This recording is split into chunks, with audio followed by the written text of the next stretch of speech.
Shri Venkateswara gold తాకట్టులో ఉన్న మీ బంగారాన్ని విడిపించి కొనబడును. Divya diamonds, origin for genuine, certified and effective gems. Sir నమస్కారం. శ్రీమాత్రే నమః. సార్, అమ్మవారికి ప్రీతికరమైన ప్రసాదాలు ఏంటి అంటే చాలా నైవేద్యాలు పెడుతూ ఉంటాము. ఇప్పుడు శ్రావణ మాసం వచ్చింది కాబట్టి పూజలు వ్రతాలు ఉన్నాయి కాబట్టి అసలు ప్రీతికరమైన ప్రసాదాలు ఏంటి? అలానే ఈ మధ్య నేను కొన్ని వీడియోస్లో చూశాను సార్, అమ్మవారి దగ్గర చేయి పెట్టి అమ్మ కరుణించు లేకపోతే ఇలా మాట్లాడుతూ ఉండగా అమ్మవారి దగ్గర నుంచి పూలు పట్టడం, ఇవన్నీ కూడా వీడియోస్ చేసి ఇన్స్టాగ్రామ్స్లో వీటిలో బాగా వైరల్ అవుతున్నాయి. ఇవి నిజమేనంటారా? ఎంతవరకు నిజం? మీరు అడిగినటువంటి దాంట్లో సత్యము ఉంది, కొంతమంది డూబు చేస్తున్నారు. సత్యం లేకపోలేదు. ఖచ్చితంగా మీరు కనుక భక్తి శ్రద్ధలతో అమ్మవారిని కనుక పూజిస్తే ఒక పుష్పం కింద పడుతుంది ఆవిడ దగ్గర నుంచి. దాని అర్థం ఏమిటంటే నేను కరుణిస్తున్నాను. ఇప్పుడు ఏదైనా ఒక భయం ఉంటుంది, వాళ్ళకుండే అప్పులు కానివ్వండి, వాళ్ళు చేసే బిజినెస్ కానివ్వండి, వాళ్ళకుండే కొన్ని సందేహాలు కానివ్వండి, ఆ భయం అనేది మనం మానవ మాత్రులం కావున మనకు ఇది వెంటాడుతూ ఉంటుంది. ఎంత అమ్మవారిని నమ్ముకుని ఎక్కడో 1% అయినా వెంటాడుతున్నప్పుడు అభయం ఇస్తున్నట్టుగా అమ్మవారి ఒక పుష్పాన్ని వదులుతుంది. ఓకే, అది మనం అర్థం చేసుకోవాలి.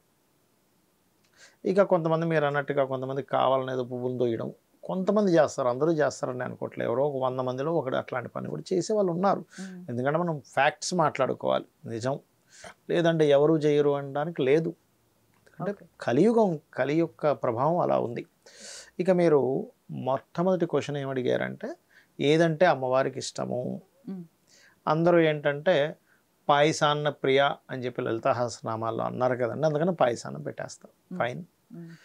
గూడాన్నం అని కూడా చెప్పారు కాబట్టి బెల్లంతో చేసినటువంటి పదార్థాన్ని నేను అమ్మవారికి పెడతాను. బెల్లము అన్నము కలిపినటువంటిది. హైద్రానిక రసిక అంటూ ఉంటారు. అంటే ఏంటి? పసుపుతో కలిపిన పులిహోర లాంటిది.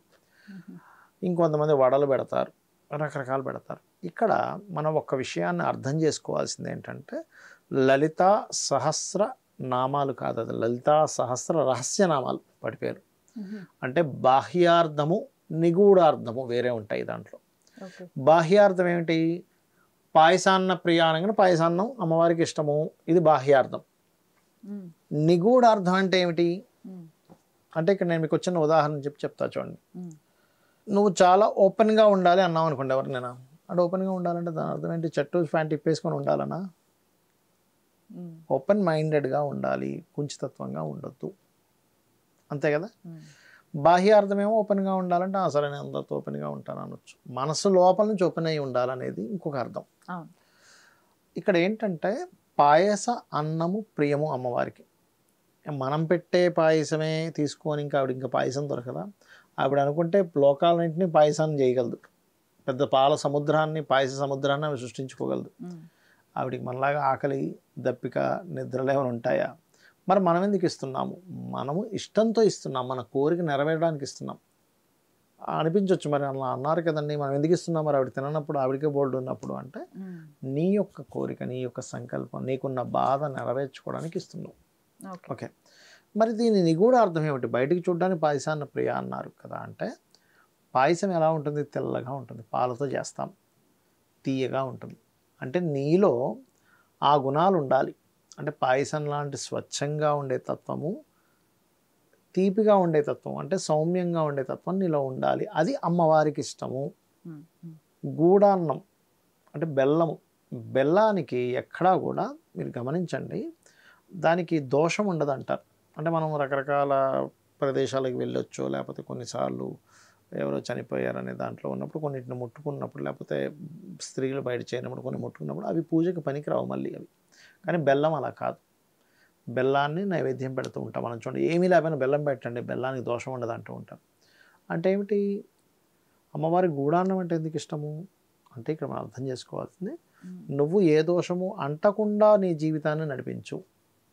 ఇప్పుడు పాయసాన్నం పెట్టామనుకోండి, పెడితే అమ్మవారు తినదు కదండి, ఎందుకు పెడుతున్నాము అంటే తినదు అని మనం అనుకుంటున్నాం. కళ్ళ చేత ఆవిడ తీసుకుంటుంది తన దీన్ని. స్పర్శ, కంటి యొక్క స్పర్శ, ఆ అమ్మవారి యొక్క స్పర్శ తగిలింది దానికి.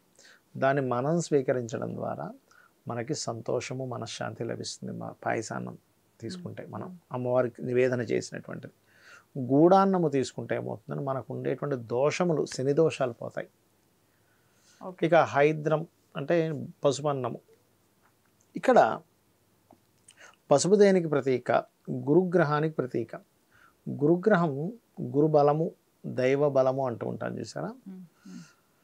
గురుగ్రహం గనక అనుగ్రహం మనకుంటే, గురువు దేనికి కారకుడు అని చెప్పారు జ్యోతిషాస్త్రంలో, అంటే జ్ఞానానికి కారకుడు.